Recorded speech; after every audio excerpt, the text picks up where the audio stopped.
Hello, the crafty ribosome here. Today I'm going to show you how to use my blood sugar homeostasis lab to learn about negative feedback loops, otherwise known as negative feedback mechanisms.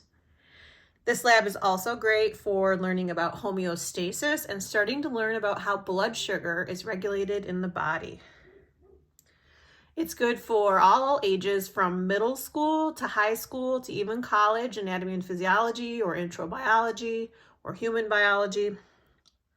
The worksheet that goes with this, as well as the printable diagram, can be found on my Teachers Pay Teachers page, the Crafty Ribosome. So let's get started. Let's talk about materials first. You don't need much. You need a printout of the lab, which is over here. You need a printout of the diagram, which is shown here. This can be printed in black and white as well. And you need about 22 small colorful objects. You can even use candy, and that way the students can eat the candy at the end as long as they have hand sanitized or washed their hands first. So let's get started. The first thing you'll notice is that we have 4 different parts of the body. We have the liver, and I'm just gonna sort of highlight these for you. We have, of course, the circulatory system or the blood, and this is where we're gonna be always keeping track of our blood sugar. We have the digestive system, which is represented by this mouth over here. And then we also have the muscle cells in our body, which also can be referred to as just body cells.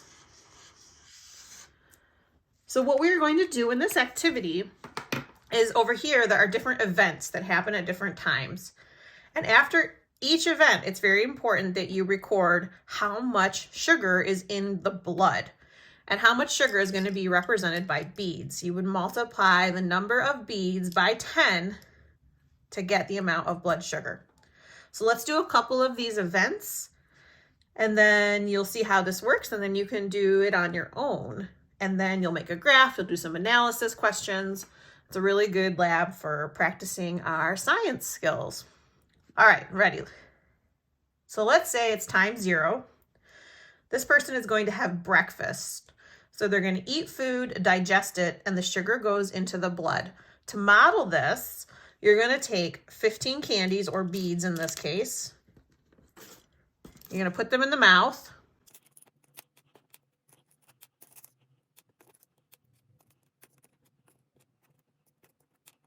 And that simulates eating. And then you're going to slide them into the circulatory system, into the blood. That's going to model the absorption that would happen in your small intestine. All right, so that event is over. So now I have to count the number that are in the blood and record and multiply it by 10 and record it here. So we know, but I'm going to just do it anyways. 2, 4, 6, 8, 10, 12, 14, 15. Okay, 15 candies times 10 would be a blood sugar of 150. So I'm going to write that down in my data table. Easy peasy. All right, after 1 hour, the body is going to respond to keep homeostasis. This is too much sugar in the blood. So it's going to store sugar in the liver. So we're going to slide 6 of these into the liver.